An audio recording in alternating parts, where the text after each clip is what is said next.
नमस्कार। महिला महाविद्यालय की ऑनलाइन कक्षाओं में आपका स्वागत है। मैं रतिराम कक्कड़, व्याख्याता हिंदी। आज हम ये पाठ सेकंड का रीति काव्य की प्रवृत्तियों का अध्ययन करेंगे। हमने पिछले अध्याय में भी रीति काल की कुछ प्रवृत्तियों का अध्ययन किया था और हमने उनमें जाना कि प्रवृत्तिगत जो इस काव्य की विशेषताएं थी उनके अनुसार यह काल रीति काव्य के रूप में प्रसिद्ध हुआ। आज हम बात करेंगे अगली प्रवृत्ति की। अगली प्रवृत्ति के रूप में हम देखेंगे कि रीति काव्य की जो प्रमुख प्रवृत्तियां हैं उनमें भक्ति और वैराग्य का जो मिश्रण है, यह प्रवृत्ति भी एक महत्वपूर्ण प्रवृत्ति के रूप में उभर करके सामने आई। इसका विवेचन करते हुए हम बात करेंगे कि रीति काव्य में श्रृंगार के विशद विवेचन के साथ साथ भक्ति एवं वैराग्य संबंधी भावनाओं की भी अभिव्यक्ति हुई थी।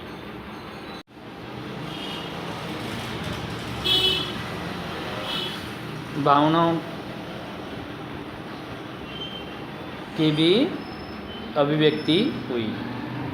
वस्तुतः भक्ति संबंधी रचनाएं जो केवल परंपराओं का निर्वहन करने के लिए इस काल में प्रस्तुत की गई थी, भक्ति का जो स्वरूप हमें भक्ति काल के संत कवियों में देखने को मिलता है, उसका यहाँ नितांत अभाव था। फिर भी कभी कभी ये कविगण ईश्वर का स्मरण कर लिया करते थे। रीति काल में श्रृंगारिक रचनाएं ज़्यादा हुई, लेकिन कभी कभी ये कवि भक्ति को भी याद कर लेते थे, ईश्वर का स्मरण कर लिया करते थे। नहीं तो अधिकतर रास विलास में ही डूबे रहने वाले ये कवि भक्ति की ओर से उन्मुख ही रहे, लगभग दूर ही रहे। रीति काल के प्रत्येक श्रृंगारी कवि ने भक्ति संबंधी रचनाएं भी प्रस्तुत की है कि अधिकांशतः तो इन्होंने श्रृंगारिक रचनाएं की, लेकिन जिन कवियों ने भी श्रृंगारिक रचनाएं की उन्होंने भक्ति परक रचनाएं जरूर की थी, प्रस्तुत की। संभवतः अतिशय श्रृंगारिकता से उनका मन जब ऊब जाता होगा तब ये लोग भक्ति और धर्म की ओर मुड़ जाते होंगे और उसकी ओट में अपने धर्म भीरू मन को बहलाने का प्रयत्न करते होंगे। डॉक्टर नगेंद्र के अनुसार रीतिकालीन भक्ति एक और सामाजिक कवच है, दूसरी ओर मानसिक शरण भूमि है जो इसकी रक्षा करती थी। वास्तव में अतिशय श्रृंगारिकता एवं भोग में लिप्त कवियों के लिए भक्ति भावना जीवन को आश्वस्त करने का एक संबल मात्र थी, एक मनोवैज्ञानिक आवश्यकता रही होगी। इसलिए अवसर आने पर वे हरि या राधा को याद कर लिया करते थे। डॉक्टर ग्रियर्सन ने ब्रह्मवश रीति युग के एक प्रमुख श्रृंगारी कवि को भक्त कह डाला है, लेकिन रीति युग का कोई कवि भक्त नहीं कहला सकता। रसिकता एवं विलासिता में आकंठ मन उन कवियों के लिए भक्ति तो बहुसागर पार करने का माध्यम मात्र थी, उनका मन तो विलासिता में ही रमता था, पर उनका संस्कारग्रस्त दुर्बल मन उन्हें ईश्वर स्मरण के लिए विवश करता था।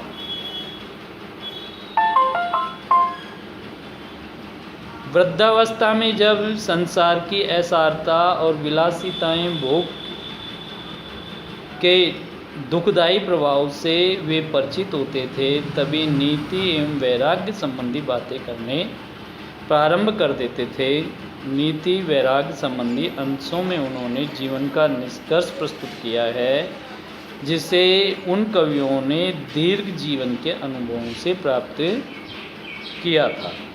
इस प्रकार से इस काव्य में अधिकांश जो कवि हुए उन्होंने घोर श्रृंगारिक रचनाओं के साथ साथ कुछ भक्ति परक रचनाओं रचनाएं भी की थी।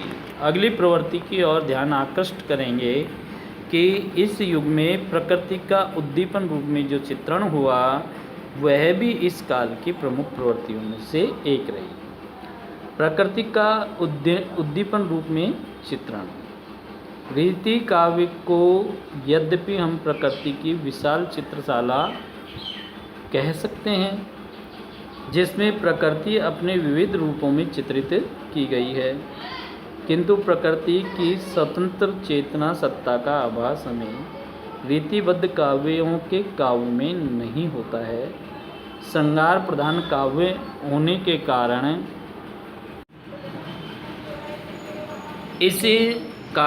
इस युग की कविता में प्रकृति का उद्दीपन रूप ही अधिक दिखाई देता है, अधिक चित्रण हुआ है।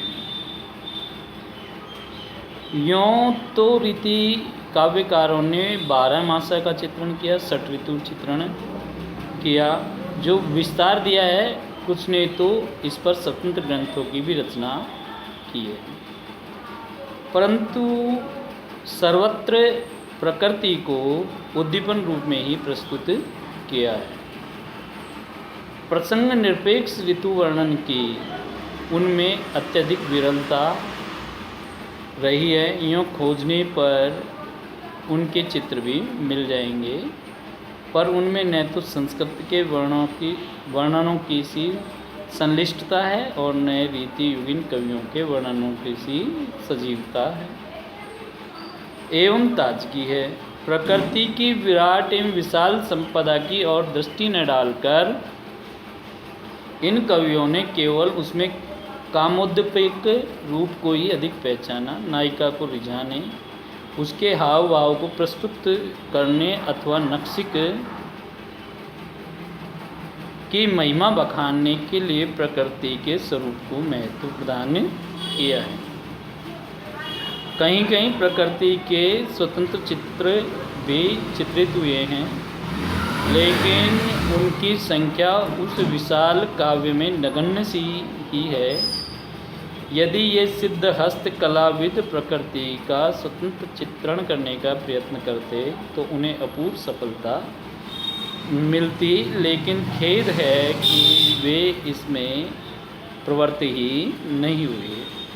हमने जो प्रकृति चित्रण के मामले में जो अध्ययन किया उससे स्पष्ट होता है कि इन्होंने संस्कृत या भक्तिकालीन काव्य की तरह प्रकृति का वो रूप काव्य में रचा ही नहीं, उन्होंने तो केवल अपनी जो श्रृंगारिक रचनाएं थी उनमें विशेषता प्रदान करने के लिए काव्य में प्रकृति का सहारा लिया। अगर ये स्वतंत्र रूप से प्रकृति को माध्यम बना करके काव्य रचना करते तो ये श्रेष्ठ कवि साबित हो सकते थे। इन्होंने तो केवल जो नारी चित्रण है उसको और ज़्यादा उत्तेजित बनाने के लिए ही केवल प्रकृति का सहारा लिया।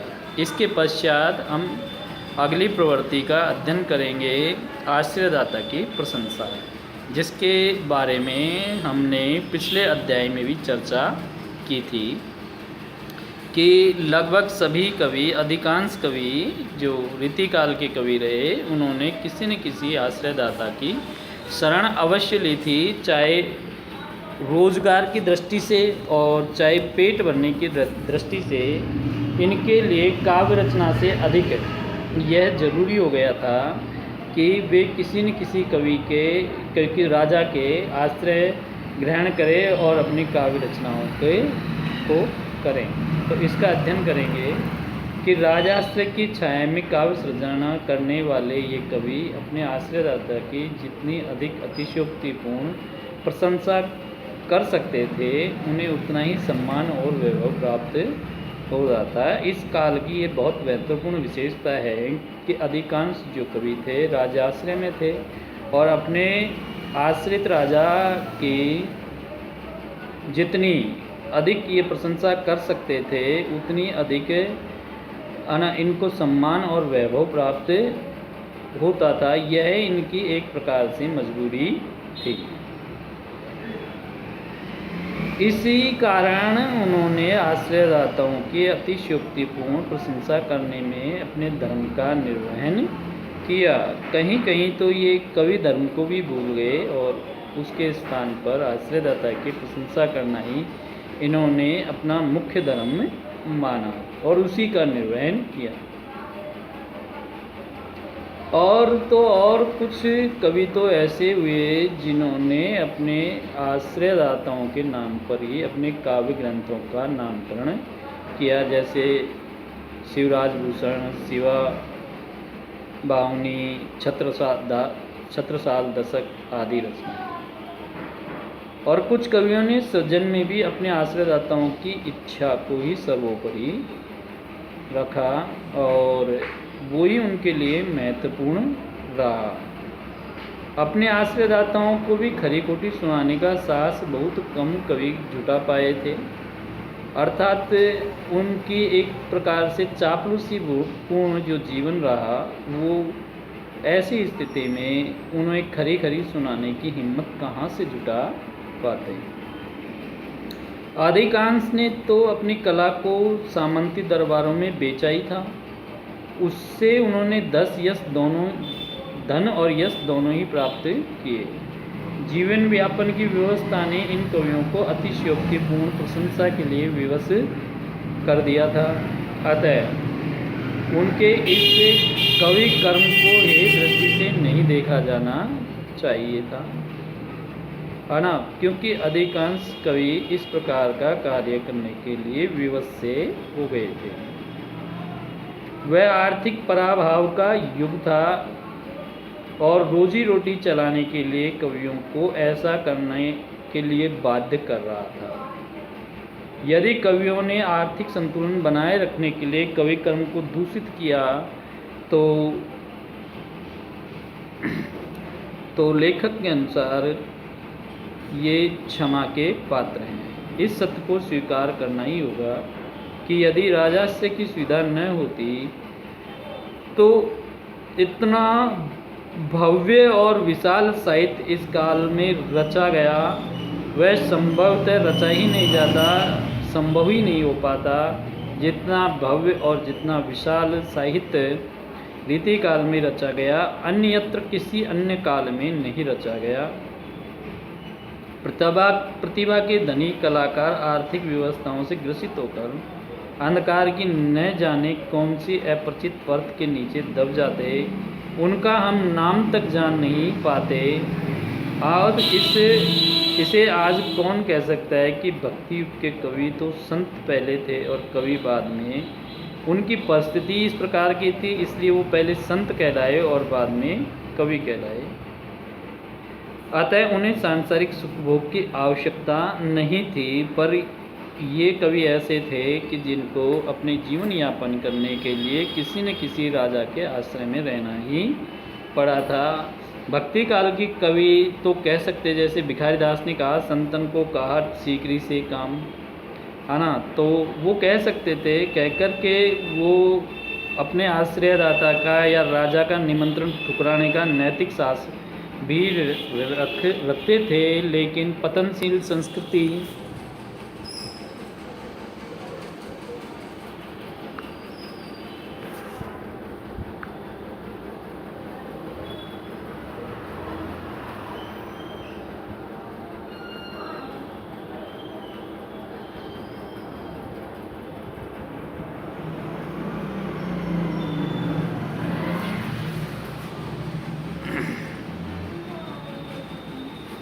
पतनशील संस्कृति के इस युग में सांस लेने वाले ये रीतिकालीन जो कवि थे, उनके लिए यह संभव नहीं हो पाया था।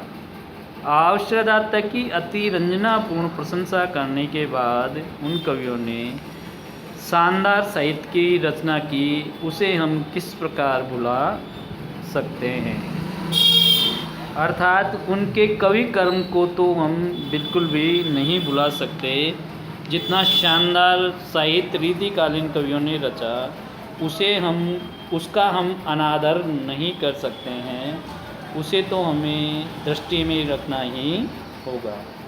इसके अतिरिक्त जो इनकी अन्य प्रवृत्ति है उसमें हम देखेंगे कि मुक्तक शैली का इन्होंने प्रयोग किया और उसका अध्ययन करेंगे कि रीति काल में यद्यपि प्रबंध काव्यों की भी रचना हुई, इसे हम नेगलेक्ट नहीं कर सकते, पृथक नहीं कर सकते, किंतु अधिकांश जो कवि रहे उन्होंने मुक्तक शैली को ही अपनाया था।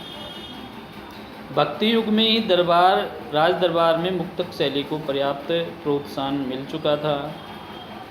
अकबर के दरबारी कवि रहीम, गंग, टोडरमल, नरहरि आदि श्रृंगारिक कवियों ने बहुत पहले कवित्व, सवैये, दोहे आदि की रचना प्रारंभ कर चुके थे। इसके अतिरिक्त तत्कालीन फारसी साहित्य की मुक्तक शैली का पर्याप्त प्रभाव भी इन कवियों पर पड़ा था। राज दरबार की मुक्तक परंपरा को रीति युगीन राजाश्रित कवियों ने भी अपना लिया था और मुक्तक, गणाक्षरी, कवित्त छंद, सवैया छंद, दोहे में रचनाएं की। कोमल भावनाओं की अभिव्यक्ति इन छंदों के माध्यम से बड़ी प्रभाव उत्पादक बन पड़ी है। चाहे हम गणानंद को देखें, चाहे बिहारी को देखें, पद्माकर को देखें, देव कवि आदि के छंदों में कला अपनी प्रौढ़ता को पहुंच चुकी थी और उनमें रसमयी अभिव्यक्ति का चरमोत्कर्ष देखने को मिलता है। इन छंदों के प्रयोग में भाषा का सौंदर्य, माधुर्य और सहज स्वर झंकृत हुआ।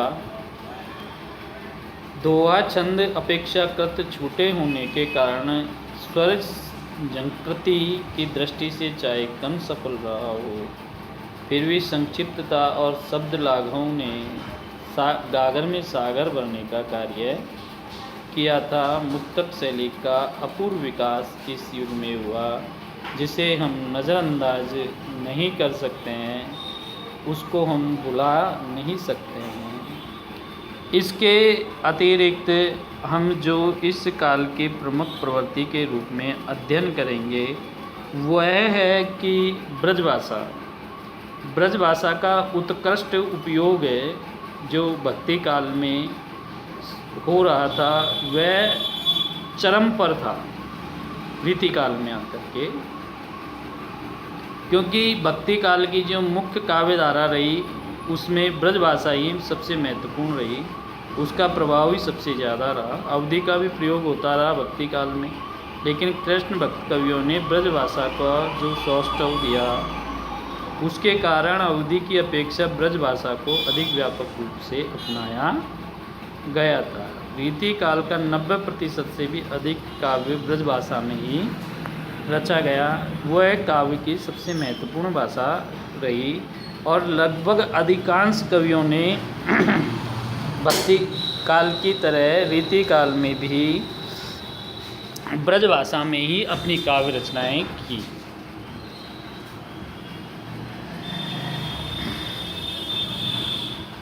मधुरता ब्रजभाषा की प्रकृति है। श्रृंगार वर्णन के लिए कोमल कांत पदावली की आवश्यकता होती है। इस भाषा को मधुर और श्रृंगारोचित बनाने के लिए संयुक्त वर्णों का सरलीकरण किया गया था। श्रावण और सावन, भाद्र और भादो, चंद और चंद्र, श्रृंगार और सिंगार, कृष्ण और कान्हे बन गए थे। इस प्रकार संस्कृत के बहुत से तत्सम तद्भव के रूप में प्रयुक्त होकर ब्रजभाषा में एक विशेष लोच ले आए।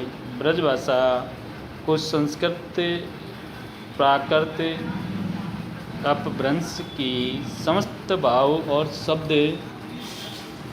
संपदा उत्तराधिकार में मिली।